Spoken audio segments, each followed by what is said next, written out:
12 साल पहले मैंने रियलाइज़ किया कि जो ग्रूमिंग का टाइम है वो आप कहीं इब्तिदा में कर दें ये जितनी देर हो जाती है उतना मुश्किल हो जाता है। इसी तरह जब मैं प्रोफेशनल पढ़ाने में आ गया गवर्नमेंट के इदारों में, इस चीज़ को मैंने ज़्यादा रियलाइज़ किया कि जितना ज़्यादा वक्त गुजर चुका होता है उतना ही मुश्किल हो जाता है। यानी कि ऐसा पर्सन जिसको मैं उसके मिड करियर पे एथिक्स पढ़ा रहा हूँ, वो एथिक्स पढ़ाए तो जा सकते हैं, उसमें पैदा नहीं किए जा सकते। यानी अगर ये कहा जाए कि वो एथिक्स उसमें आ जाएंगे, मेरा ख्याल है नामुमकिन। या कह लीजिए एक डिसिप्लिन का वर्ड है, वो डिसिप्लिन मैं कहूँ कि जी एक बंदे में मैं 52 की एज में पैदा कर दूंगा, नहीं पैदा कर सकता। बड़ा मुश्किल है, बहुत मुश्किल है। कौमें अपनी पॉलिसीज़ से पता लगता है कितनी सीरियस हैं और वो किन इश्यूज़ को एड्रेस करने लग पड़ी। यूके की इस साल की एजुकेशनल पॉलिसी में एक नया सब्जेक्ट इंट्रोड्यूस हुआ और वो सब्जेक्ट क्या है? उस सब्जेक्ट का नाम है माइंड फिटनेस। 370 स्कूलों में लग चुका है इस साल उस पॉलिसी की वजह से।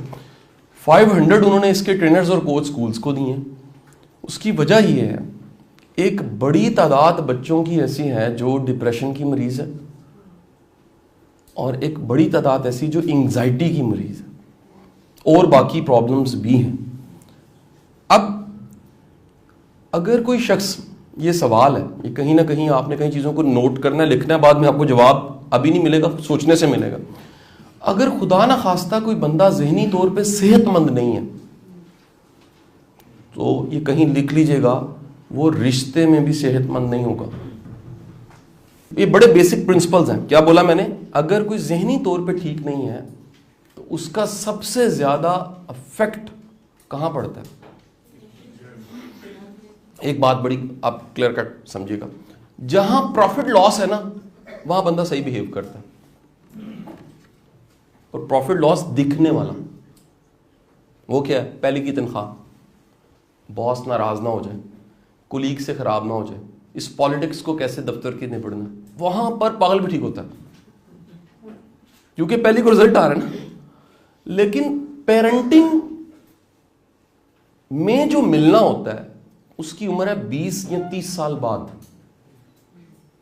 क्या बोला? 20 या 30 सालों के बाद जो फसल तैयार होके आई उसने कुछ रिजल्ट्स देने शुरू किए। अक्सर बेटा कमाना शुरू करता है, दुनिया के साथ वास्ता पड़ता है, बच्चे की शादी हो जाती है, शादियां होती हैं, दुनिया के साथ आपका तारुफ बनता है कि जी ये जो फर्ज करते हैं बच्चे का नाम है अनस, ये अनस नहीं है, इसके ये फादर है। पहले तारुफ होता है ये फादर है, इनका बच्चा ये है। तो वो 20 और 30 सालों के बाद में कहीं ये फसल सामने आती। मतलब ये वो मेहनत जो आपने पेरेंटिंग की शक्ल में की है वो इनटेंजिबल है। उसने टेंजिबल होते 20 से 30 साल लगाने हैं। नहीं समझे? ये लगा पौधा, ये बनी गोभी, कितने दिनों में? चंद दिनों में। ये लगाया धनिया, ये उगा धनिया, ये कटा धनिया, चंद दिनों में। ये लगाया पौधा, ये 4 माह में 3 माह में गंदम की या चावल की फसल तैयार होगी। ये लगाया था, ये तैयार हो गया।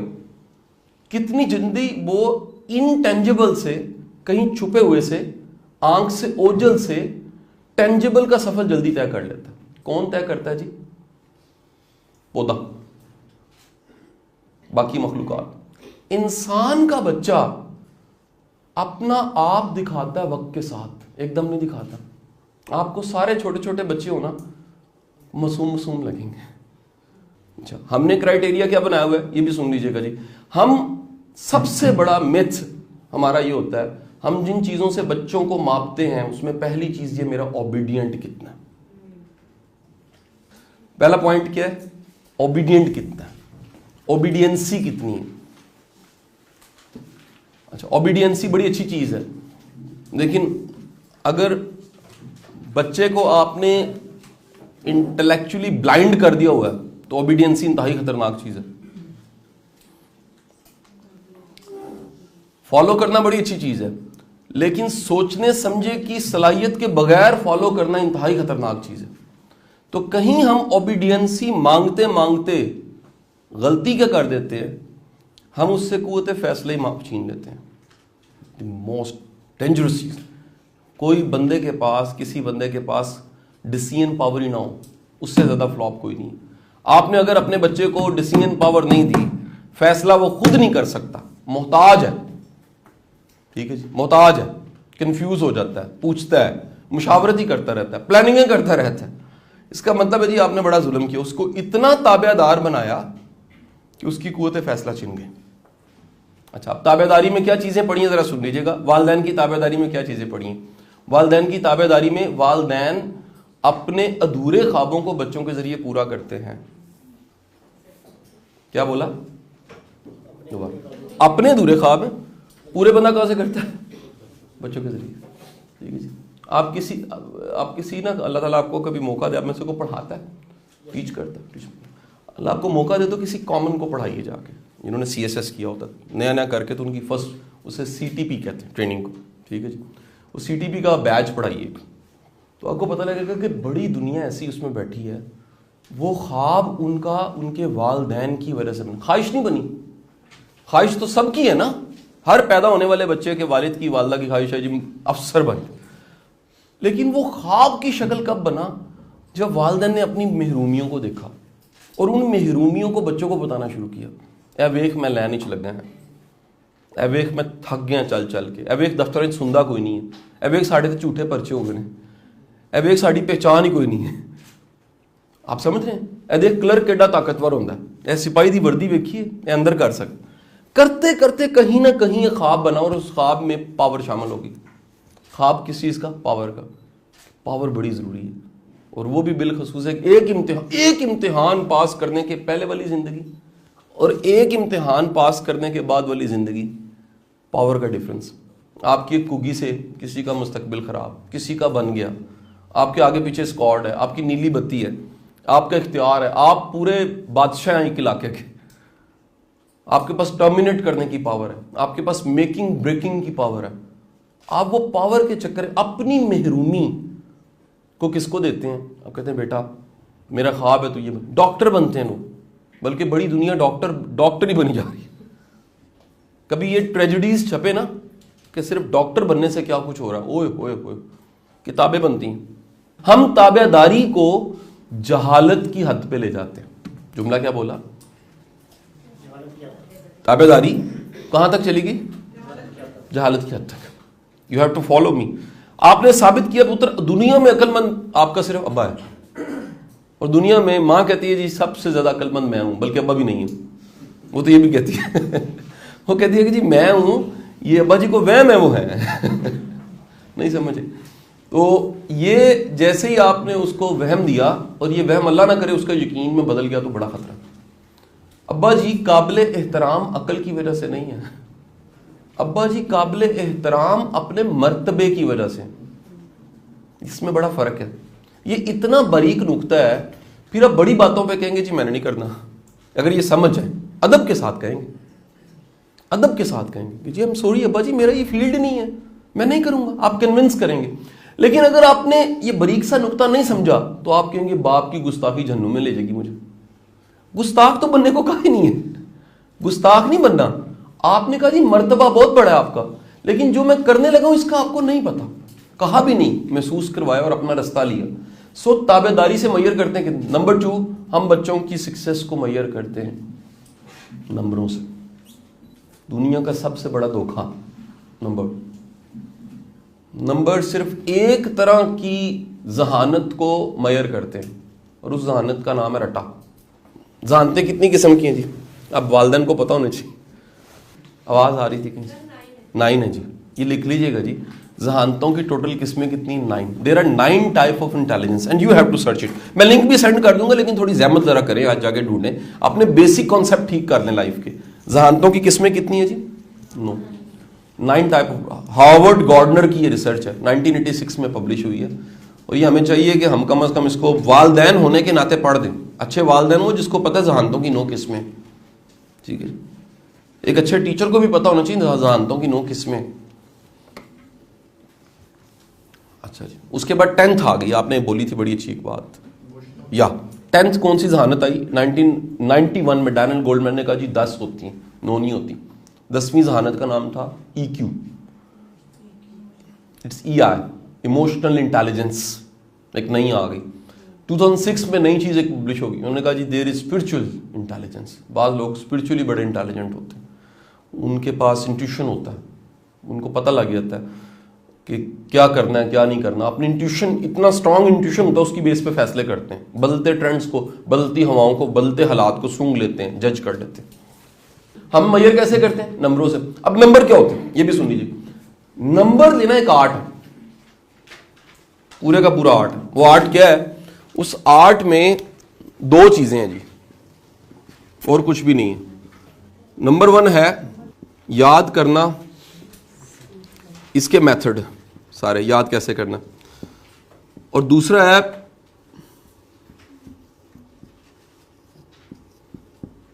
पर्चा हल करना, यानी प्रेजेंटेशन जिसे आप कहते हैं।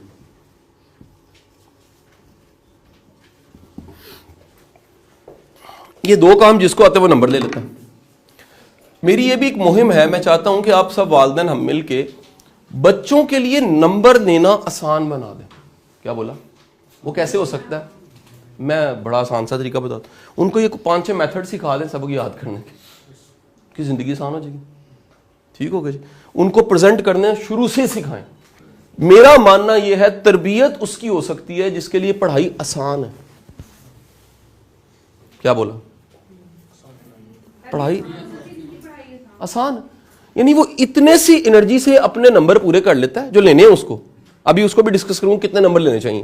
क्वेश्चन क्या है जी? कितने नंबर लेने चाहिए। वो अपने नंबर ले लेता है जो डिजायर चाहिए, और बाकी की एनर्जी अपनी एक्स्ट्रा करिकुलर को और अपनी एक्टिविटीज को दे देता है।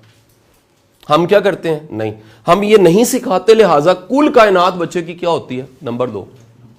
उसे ना प्रेजेंटेशन आती है, ना मेथड आते हैं। वो एकेडमी पढ़, ट्यूशन पढ़, ट्यूटर रख, सब कुछ कर, अल्टीमेट क्योंकि कामयाबी क्या है? तेरे नंबर और तेरा एडमिशन। ये दोनों कामयाबी है, नंबर और एडमिशन, ये कामयाबी नहीं है।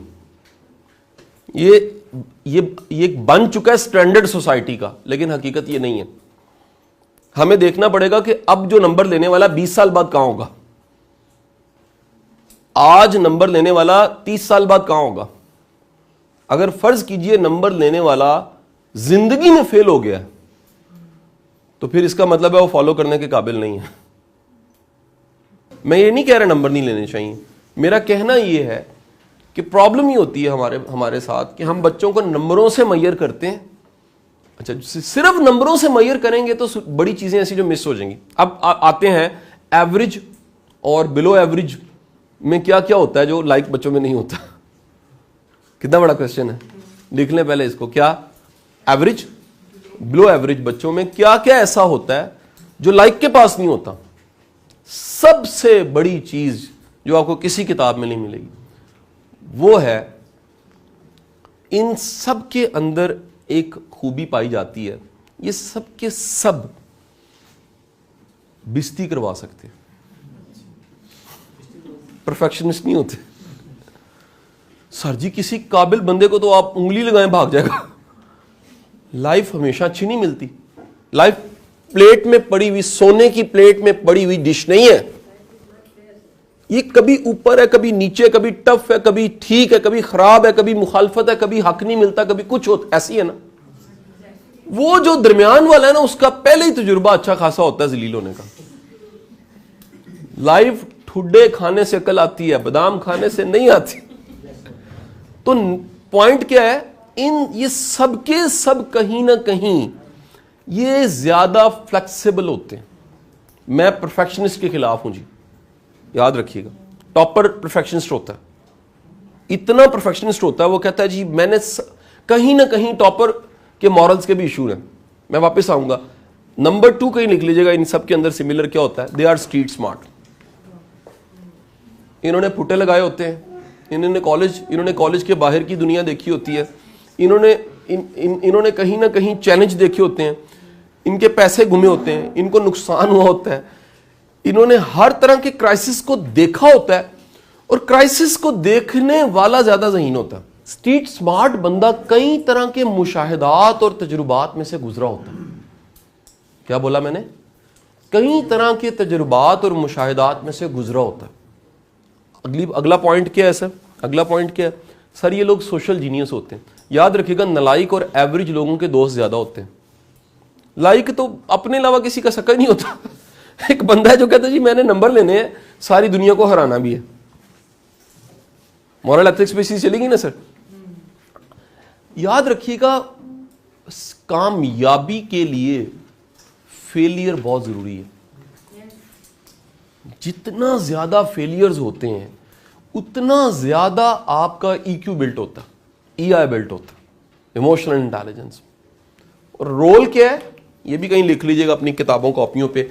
85% रोल है जी आपकी लाइफ में EQ का, सक्सेस के लिए।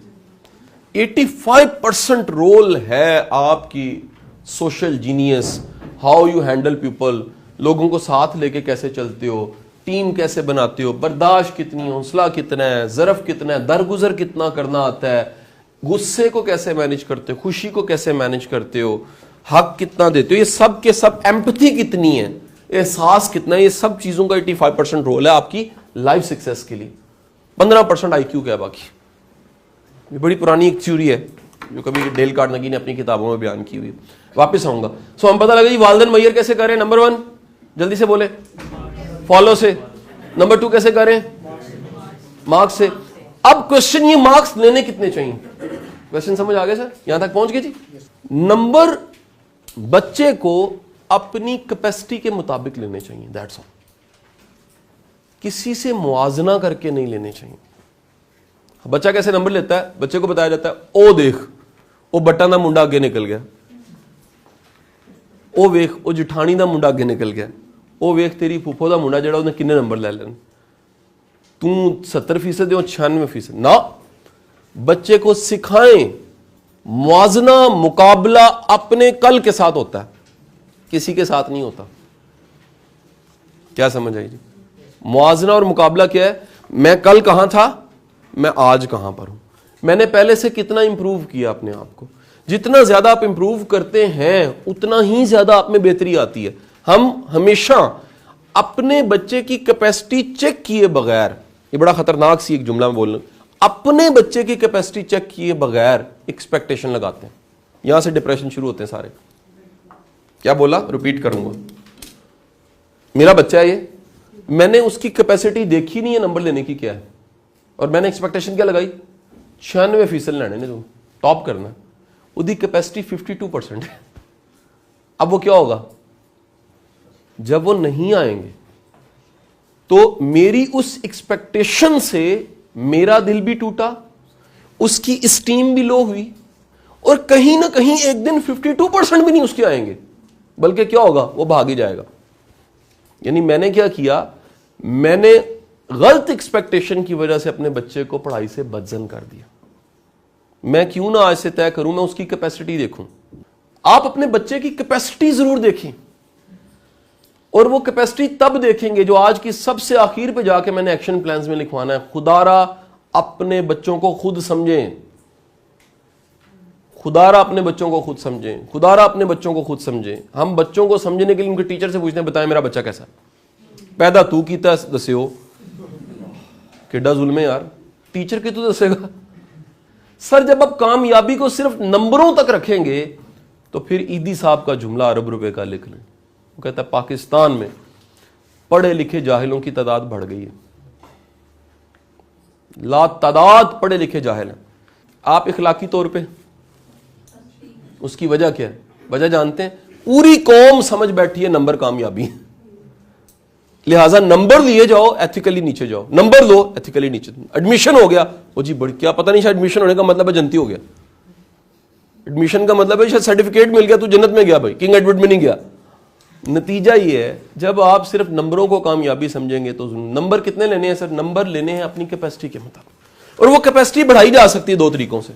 बच्चों को बच्चे याद करना सीख लो। कई ऐसे मेथड्स हैं जो बच्चों को सिखा देने चाहिए। किस ग्रेड में? ग्रेड 4 में, ग्रेड 4 में, उससे पहले भी नहीं और उसके बाद लेट भी नहीं।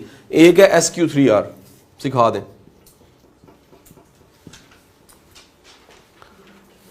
एक है माइंड मैप,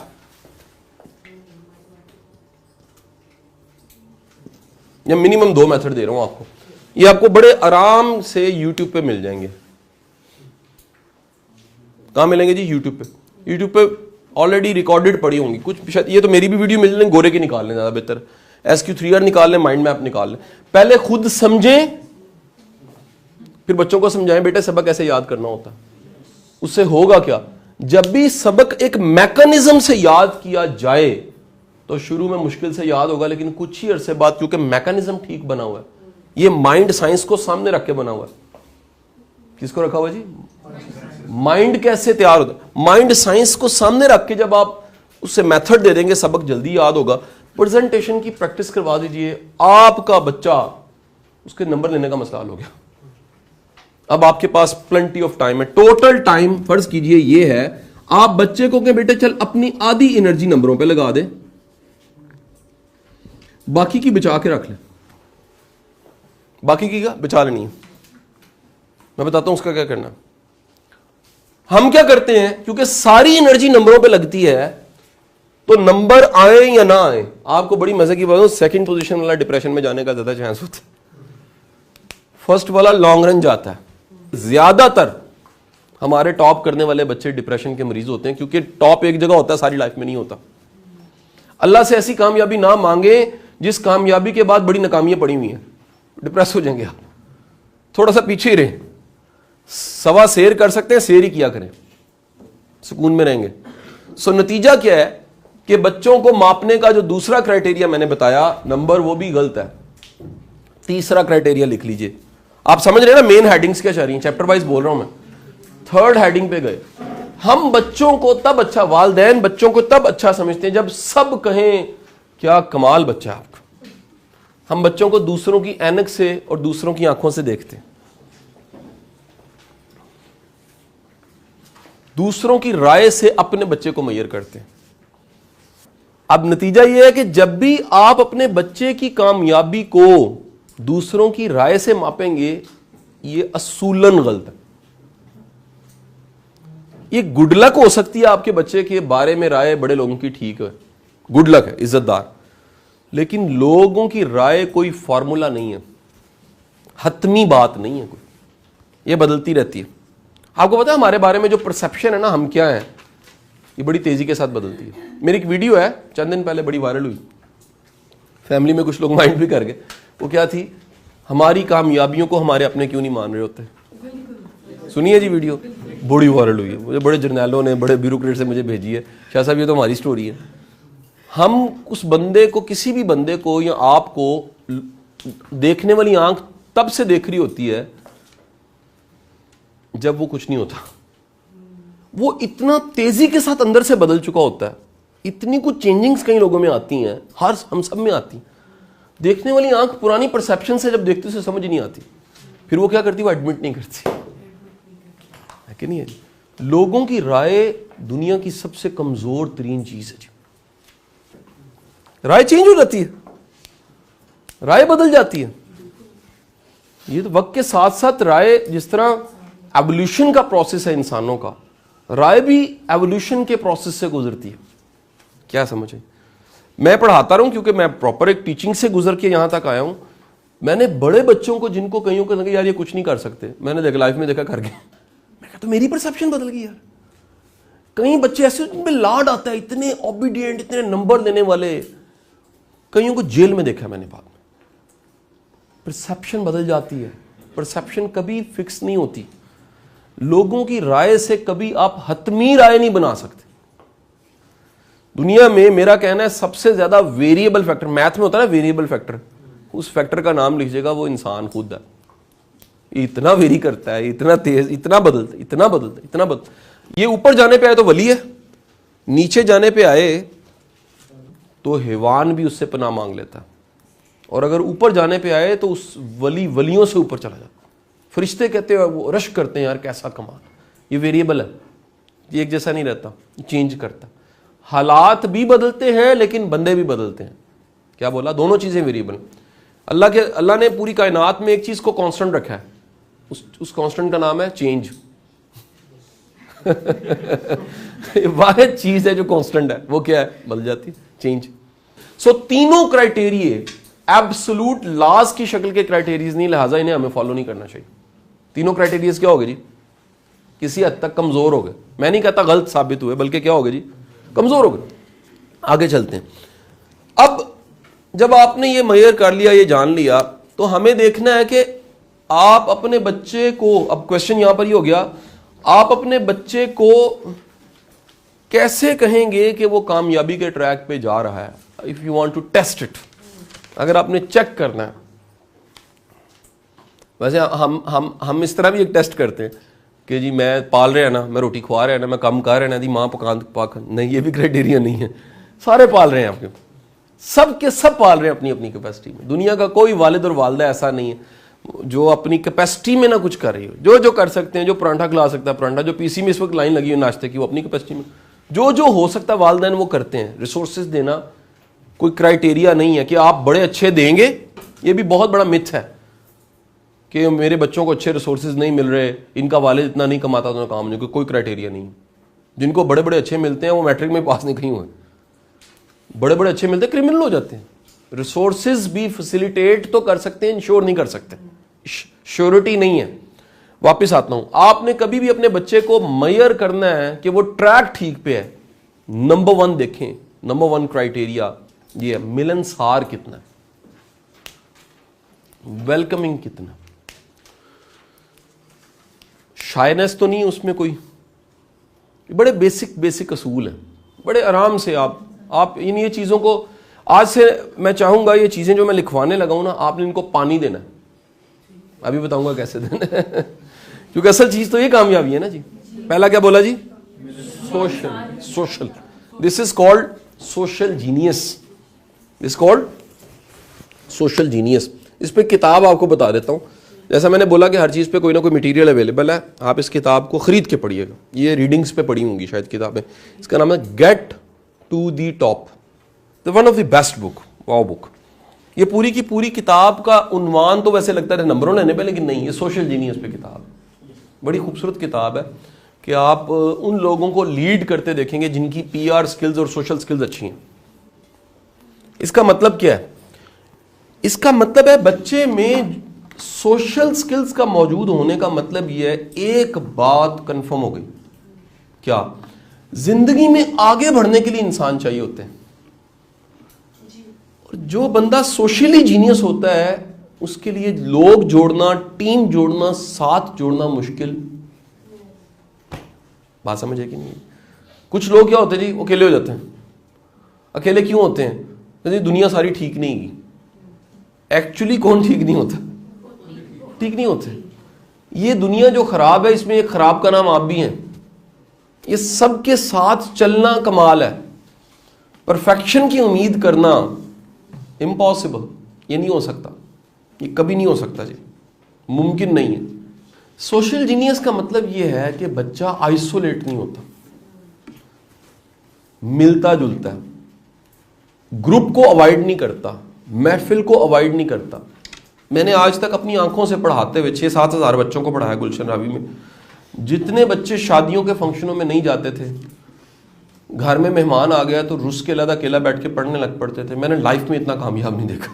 हालांकि क्राइटेरिया नंबर लेना था। सोशल जीनियस इतनी ताकतवर चीज है कि वो आपके गिर्द मेला लगा देती है।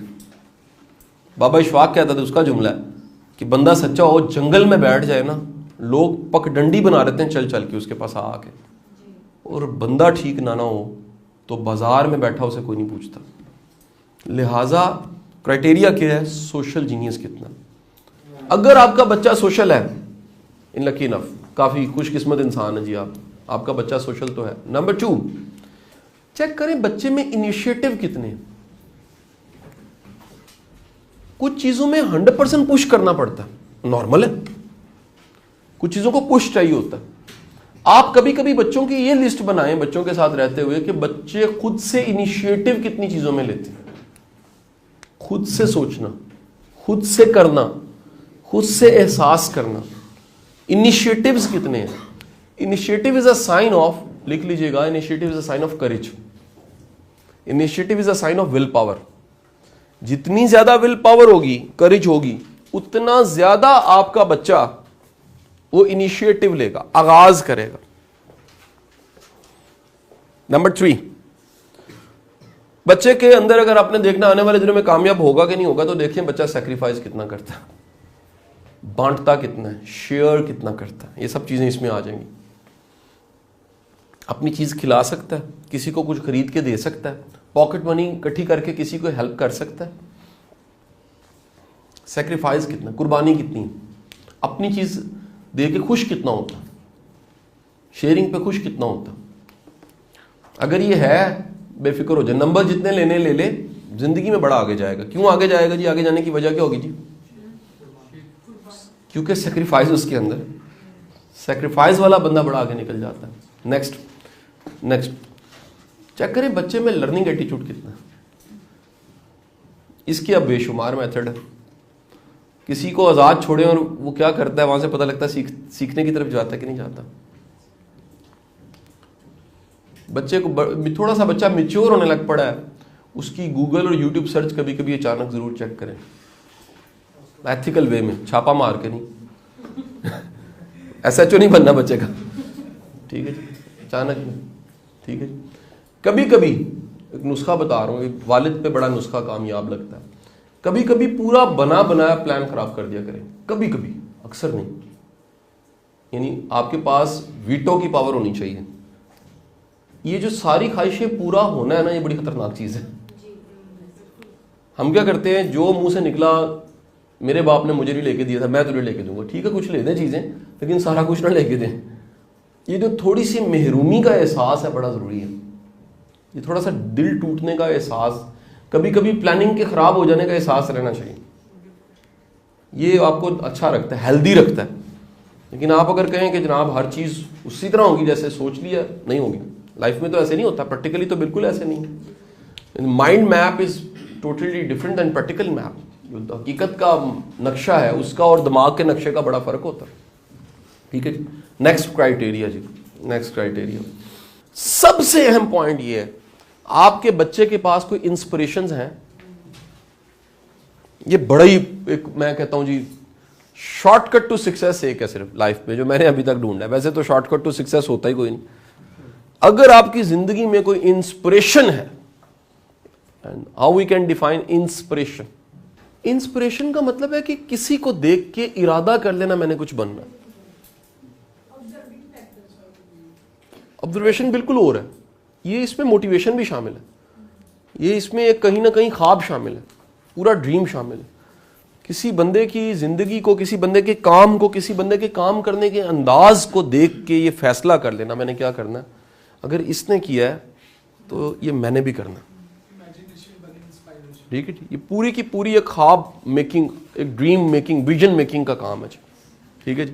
तो लाइफ में बच्चे के अगर इंस्पिरेशंस हैं, देखा यह गया है कि जिन बच्चों की जिंदगी में टाइम पे इंस्पिरेशंस ना आए, एक वक्त है जिसमें एब्जॉर्ब ज्यादा होता है। बच्चा इज लाइक अ स्पॉन्ज, बड़ा इज लाइक अ पत्थर, हार्ड। जितना जल्दी एब्जॉर्ब हो जाए, जितना देर होती है ना, आपको बड़े लोग मिलेंगे वो बड़े बड़े नाम कोट करेंगे, जी हम उनके साथ होते थे, बदले नहीं। क्यों नहीं बदले? वो इंस्पिरेशन नहीं आ सकी, दरम्यान में अकल का बुत आ गया। इंस्पिरेशन बिल्कुल अलादीन के चिराग वाली कहानी है। यकीन कर लिया आपने, मैंने इससे बनना है तो मैंने भी बन जाना है, अगर ये बन गया तो मैं बन जाऊंगा कुछ। लेकिन जैसे जैसे अकल का जिन बड़ा हुआ तो उसने कहा ओ नहीं, तू नहीं बन सकता, नहीं, ये हो ही नहीं सकता। इंस्पिरेशन वक्त पे मिल जाना बड़ी गुड लक है। इसलिए मेरी फिर ही अगेन तहरीक है, गवर्नमेंट को मैंने एज एडवाइज़र लास्ट मैंने सजेशन भी दिया है कि हमें अपने रोल मॉडल्स की कहानियों को स्कूल में पढ़ा देना चाहिए। इस जो एडवाइजरी मेरी है इदारों को, उसमें मैंने शामिल किया है। और बेशुमार चीज़ें मैं करता रहता हूँ, लेकिन ये मैंने बड़ा ज़ोर लगा के एक पूरे का पूरा स्क्रिप्ट दिया है 10 पॉइंट्स का, कि अगर ये हम निसाब में चीज़ें शामिल कर दें तो हम इनकलाब ले आएंगे। और उसमें एक सबसे इंपॉर्टेंट चीज़ ये भी है कि सीरत रसूल को पहली से 16वीं तक हमें प्रॉपर पढ़ाना चाहिए, बाय पार्ट्स पढ़ाना चाहिए। सरकार दो अलैहि वसल्लम की ज़िंदगी को अगर आपने शुरू से पढ़ना शुरू कर दिया और 16वीं क्लास तक आपकी डिग्री नहीं तक वैसे मिलनी चाहिए। मेरा इतना ईमान है इस बात पे कि बगैर सीरत पढ़ाए डिग्री का देना जुल्म। तो इंस्पिरेशन कम से कम बच्चे की जिंदगी में कोई ना कोई, मैं कुछ लिस्ट बता रहा हूँ, मेरा मानना है बच्चों को जरूर पढ़ा देनी चाहिए। लोकल रोल मॉडल्स, दीन में मैंने बता दिया हुजूर की ज़ात करामी, आपसे ज़्यादा मोतबर ज़ात किसकी हो सकती है। सारे ही सहाबी कमाल हैं मेरे लिए, सारे ही, मैं सबके कदमों की हमखाक भी नहीं। लेकिन मेरा मानना यह है कि बच्चे को अगर एडमिनिस्ट्रेशन पढ़ानी है आपने तो हज़रत उमर की लाइफ ज़रूर पढ़ाई। इंस्पिरेशन में जिन्ना ज़रूर पढ़ाना चाहिए जी, मोहम्मद अली जिन्ना, उसकी लाइफ को कहीं ना कहीं बच्चों को पता होना चाहिए। आपको पढ़ाना चाहिए नवाब व बहावलपुर को, बच्चे को कहीं ना कहीं हकीम सईद को पढ़ाना चाहिए। यार मैनेजमेंट, सेल्फ डिसिप्लिन, प्रोएक्टिवनेस और प्लानिंग, मैंने लोकल करेक्टर में हकीम सईद से बड़ा बंदा नहीं देखा। आपको निसाब में इकबाल को भी शामिल करना चाहिए, आपको ईदी को निसाब में शामिल करना चाहिए। तो रोल मॉडल, इंस्पिरेशंस का होना वो क्या है जी, बच्चे की लाइफ को यकसर बदल दे। आपका बच्चा ओरिजिनल कितना है, ऑर्गेनिक एंड ओरिजिनल। हम तो बच्चे को सिखाते ही कॉस्मेटिक सारी चीजें ना, यहां उल्ट क्राइटेरिया है हमारे पाकिस्तान में। पहला काम यह है इंग्लिश सीख, दूसरा काम यह आर्टिफिशियल हो। वो एक बेहतरीन सोडो किस्म के इंटेलेक्ट्स के साथ जिंदगी में जाता है, टाई कोट लगाता है, ऐसे ऐसे हाथ मिलाता है, पूरी बात दिल की करता नहीं है, ना इधर एहसास होता है ना अगले से एहसास। इतने नाम नहीं ले रहा बड़े बड़े इदारों के पड़े हुए, ऊपर ऊपर सिर्फ कॉस्मेटिक है, अंदर डेप्थ कोई नहीं है, इंटेलेक्चुअली सिफर है, मॉरल्स नहीं है, अपने लिए जी रहे हैं, अपने बच्चों के लिए जी रहे हैं बस। ना मुल्क है, ना उम्मत है, ना एहसास है, ना दर्द है। यार एक बंदा पल भर के कामयाब होकर सिर्फ अपनी जात के काबिल है, वो नाकाम है। एक पल भर के सोसाइटी को देने लग पड़ा है, वो कामयाब है। पे बैक क्या कर रहा है? इब्ने मरियम हुआ करे कोई, अगर आपके आने से फर्क नहीं पड़ा, आपके जाने से फर्क नहीं पड़ेगा। आप दुनिया में आए हैं, को फर्क पड़ा है तो आप जाएंगे तब भी दुनिया को फर्क पड़ेगा। सो क्या हुआ जी, आर्टिफिशियल ओरिजिनल कितना है। मैं पर्सनली आपको एक रिक्वेस्ट करूंगा, अपने बच्चों को तमाम तर इख्तलाफात के बावजूद अपने वालिदैन से दूर ना करें। क्या बोला? तमाम तर, ये मैंने इसलिए बोला है, अक्सर हम अपनी सासों से, ससुर से नाराज होते हैं, अक्सर बहनें नाराज होती हैं सास ससुर से, भाई नाराज होते हैं सास ससुर से। मैं कह रहा हूं तमाम तर इख्तलाफात के बावजूद जो अल्लाह ने रिश्ते दिए हुए हैं वो हर सूरत बच्चों को निभाने की आदत निभा के दिखाएं। आप देखें कि वो बच्चे अपने रिश्तों से कितना कनेक्ट है। मुझे सबसे अच्छा क्या लगता है, तो बच्चे कहना शुरू हो, पापा 2 दिन हो गए दादों को नहीं मिले, पापा 2 दिन हो गए नानों से रब्ता नहीं है। It's a good sign. उन्होंने कभी उनकी प्रायोरिटी पे नहीं आया। याद रखिए, उनको एक अल्लाह ने जो एनर्जी दी है, रिश्तों की एनर्जी, उनको एंजॉय करने दीजिए। दिस इज ओरिजिनल, एक ओरिजिनल होना। अगर उनको जनाब वो अपने बड़ों बूढ़ों से, रिश्तों से आपने नफरत दे दी है, वो दूर हो जाएंगे।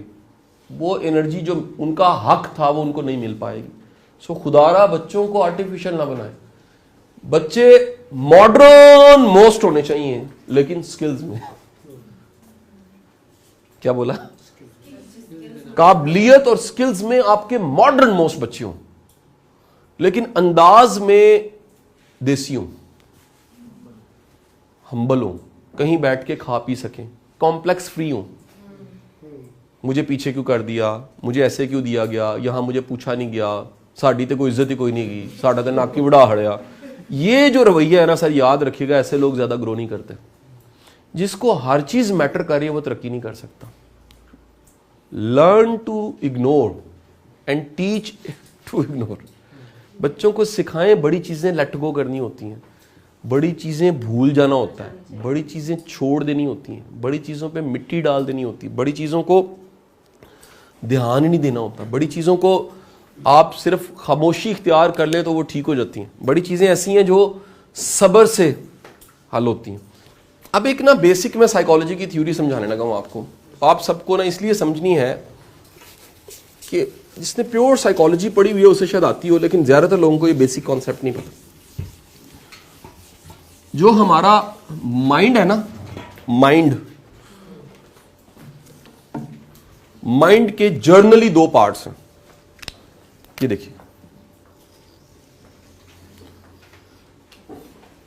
अच्छा, what is the difference between mind and brain? Sir brain is a physical thing. ए कन्ना दे दरम्यान जिहड़ी चीज पई है ना, इनू ब्रेन कहंदे ने सर। ठीक हो गया। एस दे फंक्शन दा नाम, इसकी जो फंक्शनिंग है वो माइंड है, उसके सॉफ्टवेयर्स जिसे कह लें। सो जो माइंड है ना, ब्रेन के तो बायोलॉजी वाला जो डॉक्टर है बताएगा इतने पार्ट्स हैं, मैं माइंड की फंक्शनिंग के पार्ट की बात कर रहा हूं, फिजिकल की बात नहीं कर रहा। समझ नहीं आई? दोबारा बता रहा हूं।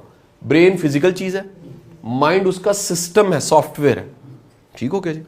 वो जो सिस्टम है उसके 4 हिस्से हैं, लेकिन मैं जर्नली उसको 2 हिस्सों में तकसीम कर रहा हूं। एक हिस्सा है शऊर और एक है लाशऊर। हम उस लाशऊर को, अच्छा जो वर्ड है ना वो है तख्ते शऊर।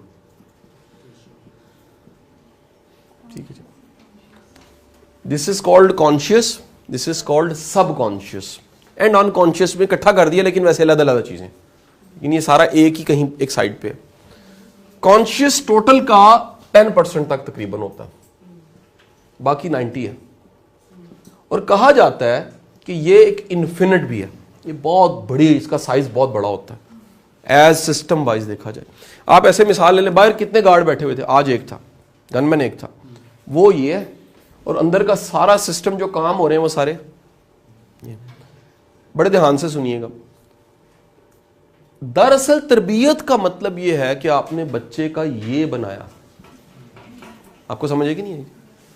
सबकॉन्शियस की मेकिंग का नाम तरबियत है। लोग ठीक या सही होते हैं ना, असल में लोग ठीक या सही नहीं होते, उनके सबकॉन्शियस ठीक या गलत होते हैं। समझ आएगी नहीं है जी? ये यहां प्रॉब्लम होती है। अभी मैं बताऊंगा इसमें क्या क्या पड़ा होता है और इसमें क्या क्या पड़ा होता है। यानी आप बड़े आसानी के साथ जज कर सकते हैं अपने आप को या किसी को भी, ये उसका सबकॉन्शियस है या उसका कॉन्शियस है। कॉन्शियस की कुछ खूबियां लिख लें पहले, क्या क्या है कॉन्शियस। कॉन्शियस एनालिटिकल है जी,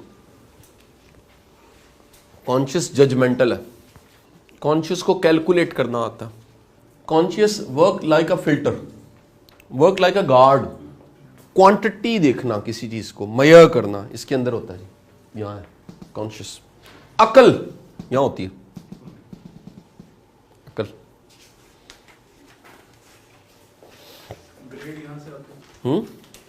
100% ऐसी है, 100% शऊर।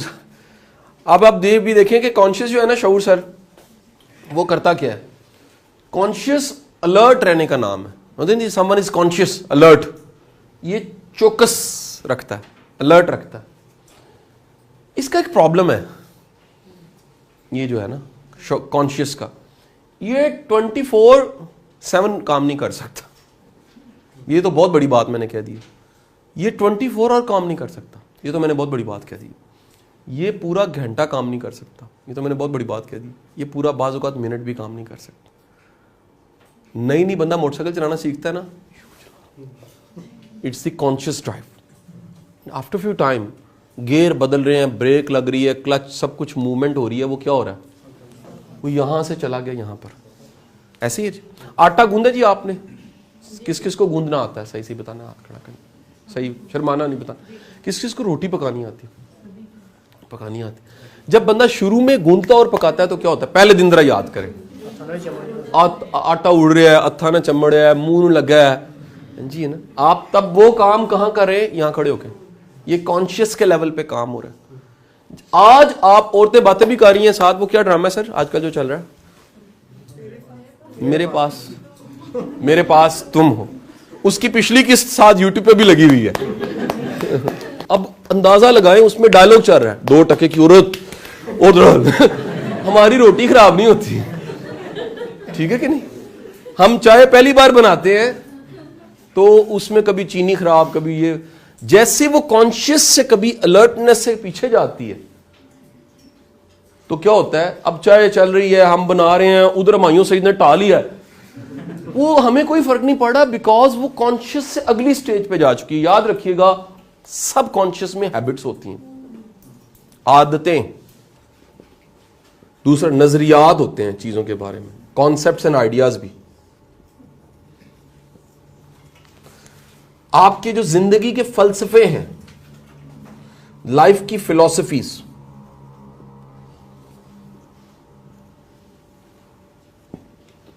इसके बाद आपके कह लीजिए बिलीव्स,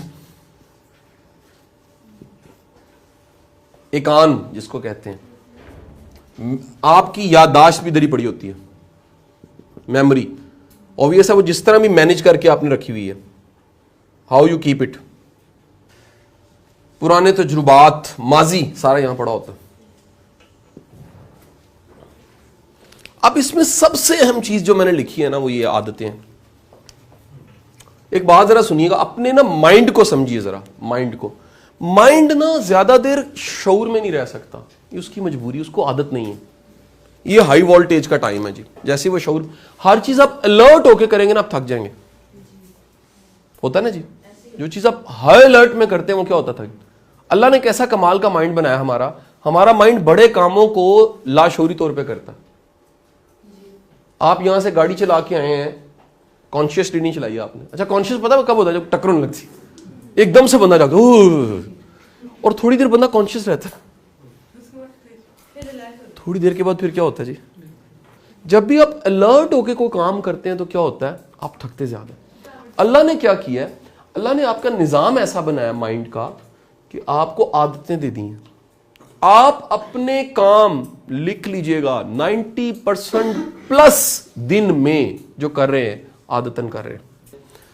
अब होता क्या है, हमारी आदतें लॉजिकल नहीं होती, हमारी आदतें, मैं आपको अगली बात बता रहा हूं, रैशनल नहीं होती। यानी बंदा किसी पूछे यार एडी भैड़ी आदत तेन पई है, कदे सोचा तो कहता नहीं, कदे नहीं सोचा। वो रैशनल नहीं है, वो कहते हैं ये काम हैबिचुअल, आदतन हो रहा है। आप कितने काम जो कर रहे हैं ना, वो क्या है, आदतन है। क्यों है, क्योंकि माइंड की ज्यादा एनर्जी यहां पर है। सर फेज कम आ रहा हो, आप क्या करते हैं, ऑफ घर के बटन को, फेज पूरे नहीं आ रहे जी। इधर एनर्जी बड़ी लो है, इधर एनर्जी पोटेंसी हाई की है लेकिन मिकदार थोड़ी है।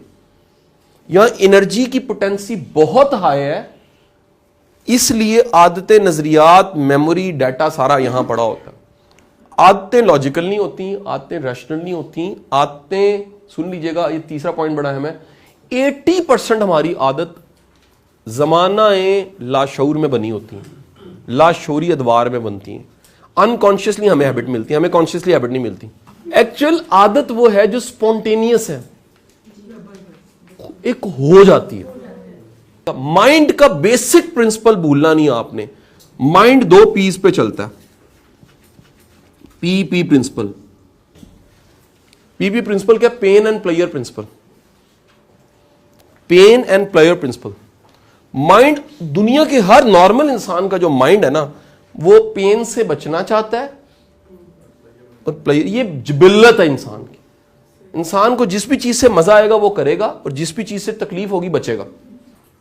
आदतों को उर्दू में दूसरा नाम जो दिया जाता है वो लिख लीजिएगा, वो बड़ा प्यारा नाम है, उसे कहते हैं फितरत सानिया।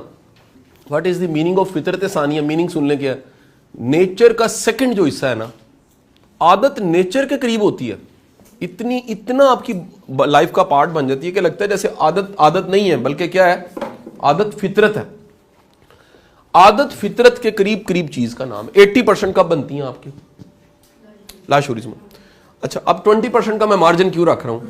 हमें बड़ी आदतें फितरतन अपनानी पड़ती, शऊरी तौर पर अपनानी पड़ती, समझ के अपनानी पड़ती।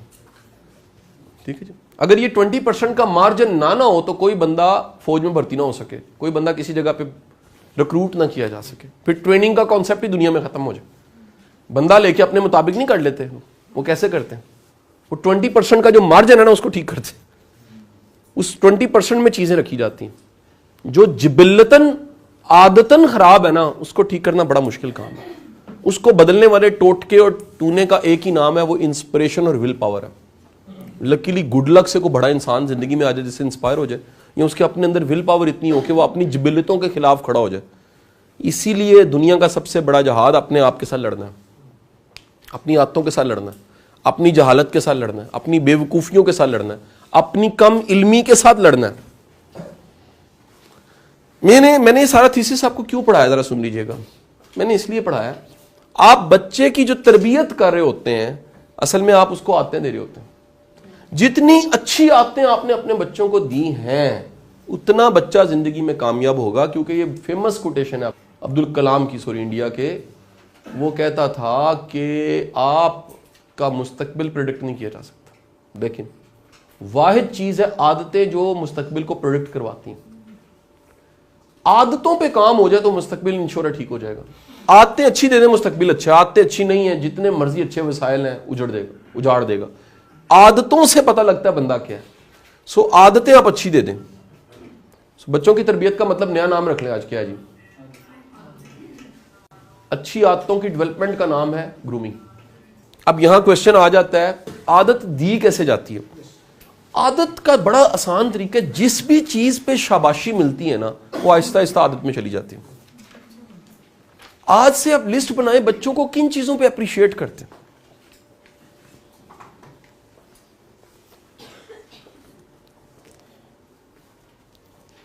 और किन चीजों पे क्रिटिसाइज करते हैं। यह आपका मसला है। दरअसल आपका क्रिटिसिज्म और appreciation they both are tools.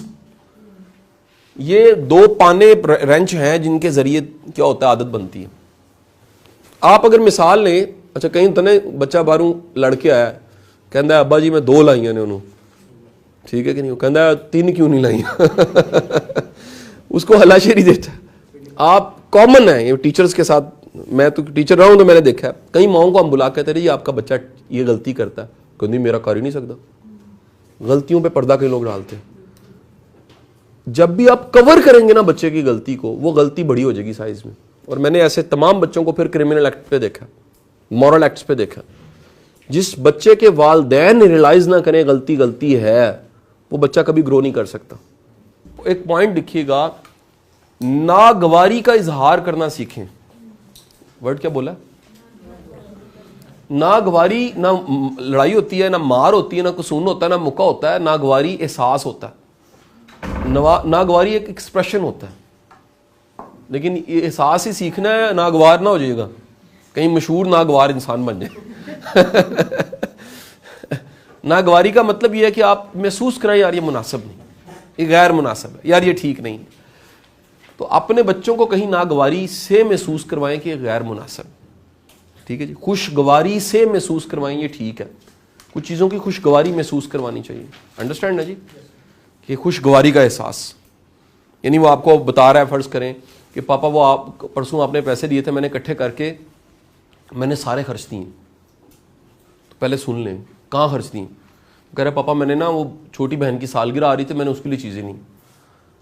अब आपने उसको शाबाशी देनी है या क्रिटिसाइज करना है। ये मोमेंट मेकिंग का है आदत। इस लम्हे में उसकी पूरी नेचर बन रही है कि आपने उसे कहा यार वेरी गुड, बहनों के लिए करना चाहिए। एक ये है, और एक यार दिते तेनू सन, तू खाने आपे सन, तनु की लोड़ सी, और निक्की नू मैं आपे दे लेंदा। आपने जैसे ही कहा नहीं तो उसके माइंड में कहीं एक डाटा चला गया है, परसेप्शन गई है। एहसास करने की कोई जरूरत नहीं। बात नहीं समझ आई? आप जो उससे करवा के इनकरेज करते हैं जिन कामों पे, वो आदतें बन जाती हैं। बुराई की शाबाशी बड़ी बुराई को पैदा कर देती है, और अच्छाई की शाबाशी बड़ी अच्छाई को पैदा कर देती है। आप जिन चीज़ों में बड़ा करना चाहते हैं ना, जिन आदतों में बच्चों को, उन चीज़ों को शाबाशी में ज़रूर लाएं। उनको कहें वेरी गुड, ये बहुत अच्छा है, ये तुम्हें बड़ी ज़बरदस्त चीज़ है, नया क्या पढ़ा है, नई क्या चीज़ें सीखी हैं। मैं कहता हूं उन चीज़ों को कॉन्शियस असाइनमेंट्स पे दें बच्चों को।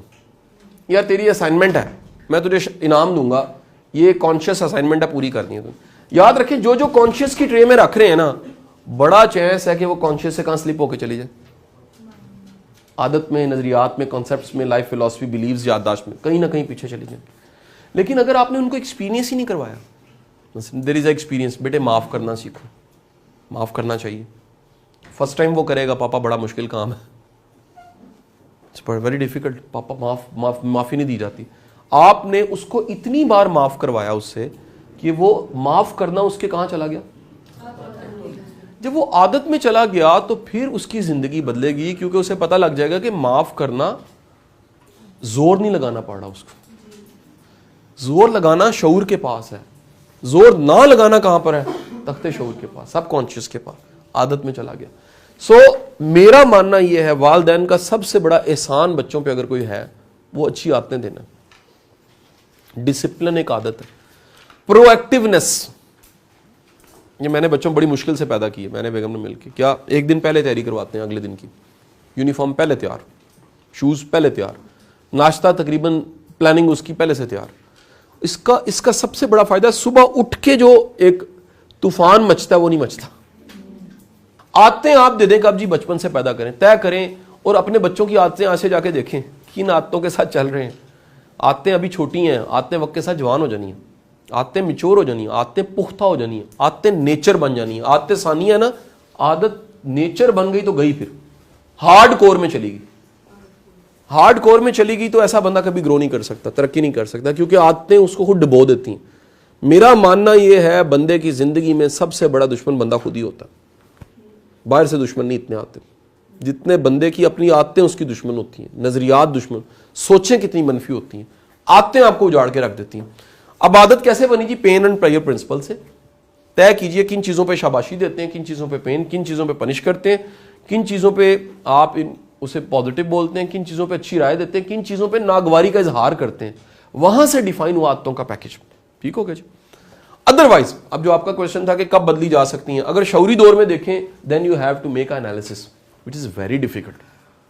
बंदा पूछे, कहीं जिंदगी में खड़े होकर अचानक देखे, यार ये मुझे गुस्से की आदत है, फर्ज करते हैं, मेरे इस गुस्से की आदत ने मुझे नुकसान जिंदगी में क्या दिए। आपके शौरी जमाने में आदतों का बनना बड़ा मुश्किल काम, it's very difficult, need a proper training, need you have to make a research, अपने आप पे पूरा सॉर्ट एनालिसिस किया, मैं कहाँ था, मेरी किन आदतों। अच्छा एक बात बताऊं, इंसान कभी अपने आप को क्रिटिसाइज नहीं करता। हकायक से मुंह मोड़ने का आसान तरीका किसी पे इल्जाम लगा दे, हालात शहर दे लोग भी जालिम सन, हालात ठीक नहीं सन, ऐ नहीं सी, ओ नहीं सी, लोग होंदे इंज ने। सर उसकी रीज़न ये आप रियलिटी फेस नहीं कर रहे, प्रॉब्लम आपके साथ है। ठीक है जी? मेरी किताब में कई जुमला लिखा हुआ है, वाकया छोटा सा, कि एक बंदा उठा रोज़ देख के कहता है सामने वाले कपड़े सही नहीं धोते, सामने वाले कपड़े सही नहीं धोते। वो एक दिन उसकी बेगम ने कपड़ा उठाया, शीशा साफ किया, उसने कहा हमारा शीशा गंदा है, वो सही धोते हैं। आपकी ऐनक का रंग ख़राब है, आपकी नज़र का ऐनक वो ख़राब है, आपके ऐनक के रंग से अगर दुनिया देख रहे हैं तो जिस रंग से देख रहे हैं वैसी दिख रही है, वैसी नहीं है। इस पे बड़ा अच्छा एक मॉडर्न किताब है, 21 लेसन्स ऑफ 21st सेंचुरी, वो बड़ी अच्छी बात है। वो कहता है जी इंसान का बच्चा है वो मोल्टेड लावा की तरह, ध्यान से सुनिएगा, फलसफा बड़ा मजेदार समझाने के लिए। वो कहते हैं पिघला हुआ लावा होता है ना, शीशा होता है, उसका जो मर्जी चीज बना ले, लेकिन जैसे जैसे वक्त गुजरता है वो ठंडा होता होता जम जाता। तो कहीं आप कभी ना शीशे की फैक्ट्री में जो शीशा बनते हुए जाया हुआ उसको देखा करें कभी जाके, बेहंगम, बेढंगा, बेढंगा बड़ा खूबसूरत वर्ड है, ठीक है जी, उसकी कोई शेप नहीं है। आपको बड़ी दुनिया के ऐसे लोग मिलेंगे जिनकी कोई शेप नहीं है, ना मुंह ना मत्था, जिन पाड़ू लत्था क्यों ना दुकान। उसकी रीजन क्या है? जिस जमाने में शेप बननी थी ना, उस जमाने में शेप नहीं बनी। शेप बनती है जब शुरू का इब्तिदा का दौर होता है। आपके बच्चे के जो शुरू के साल हैं कुछ बड़े इंपॉर्टेंट, उसे डिसिप्लिन दें, उसे एथिक्स दें, उसे मॉरल्स दें, उसे प्रोएक्टिवनेस दें, पहले से तैयार होना दें, उसको वैल्यू कदर करना सिखाएं, उसको कुछ चीज़ों की बेफिक्री भी दें, कुछ चीज़ों की फिक्रमंदी भी दें। हम क्या देते हैं? एक कॉमन फिक्रमंदी इस माशरे में हमने अपनी अगली नस्लों को दे दी है। दुनिया क्या कह रही है, अल्लाह का कह रहा है, फिक्र ही नहीं है। यकीन करें इस माशरे में सैकड़ों हजारों बुराइयों की वजह क्या है? दुनिया। कि जी असी इंज दा ब्याह ना कीता तो दुनिया की कहेगी, असी इंज दी बरात ना कीती तो दुनिया की कहेगी, असी जेज कुछ ना तो दुनिया की कहेगी। हम ये तो देख रहे हैं, हमारा ये एजेंडा और क्राइटेरिया नहीं है कि रब हमारा क्या सोच रहे, वो क्या राय देगा, उसका हुक्म क्या इस पे। अब आदतों के बाद आगे चलते चलते मैं चाहूंगा कि टैलेंट पे थोड़ी सी बात करूं। टैलेंट का मतलब ये है कि आपके बच्चे को, दुनिया के हर इंसान को, हर बच्चे को अल्लाह ताला ने कुछ गिफ्टेड एनर्जीज दी हैं। टैलेंट का नया नाम रख लें, एनर्जी। जैसे मछली में तैरने की एनर्जी है, शेर में दहाड़ने की है, शाहीन में झपटने की है, मुर्गे में बांग देने की एनर्जी। याद रखें जिस एनर्जी के साथ पैदा हुआ है उस एनर्जी के काम कर लेगा तो वो इस्तेमाल हो जाएगी, लेकिन अगर उस एनर्जी को आप यूटिलाइज नहीं करेंगे ये जुल्म है। पैशन कुछ हो जाएगा, प्रोफेशन कुछ हो जाएगा। इसका बड़ा आसान तरीका है। पहला असूल टैलेंट डिस्कवरी का ये लिख लीजिएगा, there is no specific time for that. वक्त नहीं है कोई बंदा के जी 16 साल में हो जाता है, 20 में हो जाता है, कईयों को 70 में भी नहीं होता, नहीं पता लगता उनको। बेस्ट वे वालदैन के लिए क्या है? अपने बच्चों को सुना करें, अपने बच्चों को समझा करें, अपने बच्चों की ज्यादा सुना करें। इसका मतलब ये नहीं उनका कहना मानना है, अंडरस्टैंड दैम। टैलेंट का मतलब है पैदाइशी, गिफ्टेड आपको मिला। सो गिफ्टेड टैलेंट को वालदैन का काम क्या है? पहला काम डिस्कवरी के लिए सुने, इनकरेज करें। वालदैन का काम है फैसिलिटेट करें उसको, उसके टैलेंट के हवाले से। हम डिस्करेज कर देते हैं, हम उसे कहते हैं टैलेंट छोड़, बने बनाए ट्रैक्स को फॉलो कर, ट्रेंड फॉलो कर। जिस बच्चे को आप ट्रेंड फॉलो करने के चक्कर में लगाएंगे ना, बच्चा जाया हो जाएगा आपका। जी, कभी बच्चे को ट्रेंड फॉलो करने के चक्कर में ना लगाएं। ट्रेंड फॉलो करने वाला कभी ग्रो नहीं कर सकता। अगला काम याद रखिएगा, कोशिश करें बच्चे के टैलेंट के मुताबिक रोल मॉडल्स दें उसको। मैंने जो सारे रोल मॉडल्स बोले हैं वो ज्यादातर एथिक्स मॉरल्स के बोले हैं। हम क्या करते हैं, हम बजाय फैसिलिटेट करने के उसको डिस्करेज करना शुरू कर देते हैं, क्रिटिक करते हैं, तनकीद करते हैं, बुरा भला कहते हैं और उसके उस शौक को उल्टा दबाते हैं। नेक्स्ट चीज ये है जी, अगर हो सके तो उस फील्ड के लोगों से उसकी मुलाकात करवाएं, उसके ख्वाबों के शहजादे से उसकी मुलाकात पहले करवाएं। आप बच्चों को जब आपने वैरायटी से मिलवाया होता है ना, बच्चों के लिए अपना आप ढूंढना बड़ा आसान हो जाता है कि उनमें से असल में उनमें उनका रोल मॉडल कौन, उनका हीरो कौन है, उनको किसको देख के एनर्जी मिलती है, किसको देख के वो ख्वाब देखते हैं। नहीं बात समझे जी। टैलेंट के बाद में लास्ट में चीज़ क्लोज करूंगा अपने सारे सेशन को आखिरी 2-3 मिनट की गुफ्तगू से। सर जी, अच्छे बच्चे बनाने के लिए ज़रूरी अच्छे वालिदैन बने, ये ज़्यादा बड़ा गोल है। फिर गुड पेरेंट्स, आप में अच्छाइयाँ हैं, बड़ी अच्छाइयाँ, ये भी रिसर्च है, 65% चुप करके बच्चों में चली जाती हैं। 65% आपके अंदाज, तौर तरीके, अतवार जो बड़ों में हैं वो बच्चों में चले जाते हैं। 65% की रिसर्च है। आपका बर्तन खुद खाली है तो बच्चे का भी खाली रहेगा। बच्चों के रोल मॉडल्स बने, बच्चों के लिए मिसाल बने, बच्चों को मिसाल बन के दिखाएं। वो तमाम खूबियां जो आप बच्चों में देखना चाहते हैं पहले अपने अंदर पैदा करें। वो क्या सखावत है बच्चे में पैदा करना चाहते हैं तो आप पहले खुद तो सखी बने, उसको पता हो यार, वो कभी कोट कर सके यार मेरा वालिद कितना सखी इंसान, मेरी वालदा कितनी सखी है। तो जो आपने दिया है वो कहीं ना कहीं लाइफ में निकलना है। हमारी जिम्मेदारियां सिर्फ ये चंद हैं। नंबर 1, बच्चे की आकबत खराब ना हो। कुरान ने कहा अपनी औलादों को, अपनी बीवियों को जहन्नुम की आग से बचाओ। हमारी जिम्मेदारी है हमारा बच्चा सोसाइटी के लिए फ़ायदेमंद हो। दूसरी जिम्मेदारी। नंबर 3, हमारा बच्चा खुददार हो, सेल्फ डिपेंडेंट हो, मोहताज ना हो। 3 चीज़ें। हमारे बच्चे में मॉरल्स और एथिक्स अच्छे हों। नंबर 2, हमारा बच्चा इतना क्रिएटिव हो कि ज़िंदगी के मसलों को और चैलेंज को खुद हल कर सके। नंबर नेक्स्ट, हमारा बच्चा सोशल और रिश्ते निभा सके। नंबर नेक्स्ट, हमारा बच्चा उसमें खौफ खुदा, अकीदा हो, ईमान हो, यकीन हो। ये चंद गोल्स हैं, इसको अचीव करवाएं। आप जर्नली अपनी पूरी कोशिश, पूरी नीयत और रिस्क हलाल दे सकते हैं, बाकी रब दिया रब जाने, तो अपनी तोड़ निभा। ठीक है जी।